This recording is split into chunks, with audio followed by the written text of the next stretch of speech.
BNP যে কি পরিমাণে বেকুবের দল হয়েছে তা আজকে আমরা মজা নিয়ে দেখবো। হাঙ্কেরও তো পপকর্ন কেনার পয়সা নাই, মুড়ির টিন নিয়ে বসেন, যান যান যান তাড়াতাড়ি নিয়ে আসেন। বিএনপিরা বাম্বু খাইতে দেখলে তো আমার ক্ষুদ্র ভ্রাতার ভগিনীদের কারো কারো ব্যাপক মজা লাগে। তাই করে মজা আজকে ডাবল করে দিমু। আসেন আগে দেখে নি ফ্যামিলি কার্ডে কি কি দিবি বিএনপি। তারেক রহমান 2024-এর সেপ্টেম্বরে বলছিলেন ফ্যামিলি কার্ডের কথা। সেখানে বলছিলেন এই কার্ড যাদের হাতে থাকবে তাদের প্রত্যেককে মাসে মাসে খাবার আইটেম দেওয়া হবে। দেখেন, পরে দেখা গেল হয় টাকা অথবা খাবার দেওয়া হবে, যার যেটা প্রয়োজন।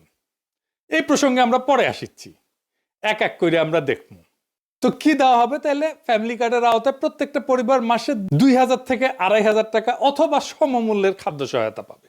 তবে খাদ্য সহায়তা কি পাবে সেটার ব্যাপারে বিএনপির নেতাদের বক্তব্য আছে, আমরা ওইটা দেখব। আমরা ওইটা দেখে খাবারের হিসাবটা করে নেব। এই সহায়তার নগদ অর্থ হিসেবে অথবা নির্দিষ্ট খাদ্যপণ্য যেমন চাল, আটা, ডাল, ভোজ্য তেল, এটা হিসেবে দেওয়া হয়ে যেতে পারে।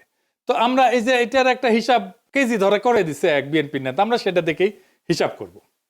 এতে একটা পরিবারের খাদ্য চাহিদার একটা বড় অংশ নিশ্চিত হবে বলে তারা মনে করে আর কি। টাকাটা আসবে কিভাবে? ওইখানে বলা হয়েছে যে বর্তমান রাজস্ব এবং ব্যয়ের কাঠামোর মধ্যেই বরাদ্দ এবং ব্যয় ব্যবস্থাপনা দক্ষতা বাড়ায়, দুর্নীতি অপচয় কমানোর মাধ্যমে প্রয়োজনীয় রাজস্ব সাশ্রয় সৃষ্টি করিয়া এটার বরাদ্দ করা হবে। এটা বিএনপির তারেক রহমানের উপদেষ্টারই লেখা, এটা দেখেছেন। তো কাদের দেওয়া হবে এই ফ্যামিলি কার্ড? সবাই পাবে, এটা সার্বজনীন, মানে দেশের সবাই, এমনকি সেটা যদি প্রাইম মিনিস্টারের বউ হয় সেও পাবে। এই হইতেছে বিএনপির ফ্যামিলি কার্ডের মোটা দাগে প্রকল্প। এটা তাদের প্রধান নির্বাচনী ক্যাম্পেইন, মানে এটা দিয়ে তারা ইলেকশনে উতরায় যাবে বলে আশা করতেছে। আর উতরাইতে পারবে কিনা সেটা আল্লাহ জানে। যাই হোক, একে একে শুরু করি। ভালচুন বিএনপির ফ্যামিলি কার্ডের ধাপ্পাবাজি। রাষ্ট্রের কাজ ভিক্ষা দেওয়া না, রাষ্ট্রের কাজ দয়া দেখানো না। রাষ্ট্রের কাজ হইল যারা পড়ে যাইতেছে, পিছায় পড়তেছে, যারা সুবিধা বঞ্চিত, যারা দুর্বল, তাদেরকে টেনে ধরা, তাদেরকে বাঁচানো। এটার নামই হইতেছে সামাজিক সুরক্ষা বলয়, ইংরেজিতে কয় সোশ্যাল সেফটি নেট। ফ্যামিলি কার্ডে বলা হয়েছে সব পরিবারকে প্রত্যেক মাসে সমান টাকা দেওয়া হবে। এখানে রাষ্ট্র ভেঙে পড়ে। রাষ্ট্র কোনো তো এটিএম মেশিন না যেখান থেকে টাকা বেড়াবি। রাষ্ট্র কোনো ডিস্ট্রিবিউশন সেন্টারও না, এটা বিতরণের কাউন্টারও না। রাষ্ট্র হইল মরাল অথরিটি, নৈতিক কর্তৃত্ব।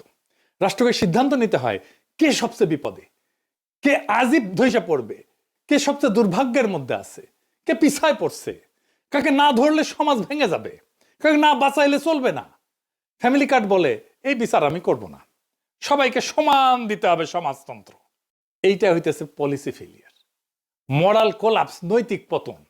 এই যে সামাজিক সুরক্ষা বলয় বা সোশ্যাল সেফটি নেট, এটার মানেটা আসলে কি? সবাইকে সমান দিলে তো শক্তরা টিকে যাবে, দুর্বলেরা চুপচাপ পড়ে যাবে। এটা হইতেছে প্রশাসনিক কাপুরুষতা। কারণ প্রশাসন বা রাষ্ট্র বা সরকার এইটা দায়িত্ব নিতে চায় না, নৈতিক কর্তৃত্বের দায়িত্ব নিতে চায় না। যে সবচেয়ে দুর্বল তাকে চিহ্নিত করে তাকে সাহায্য করতে চায় না। ধরেন দুইজন মানুষ, একজন পা ভাঙা আর একজন দৌড়ায়, তো রাষ্ট্র যদি দুইজনকে সমান জুতা দেয়, এটা কি সাম্য হইল?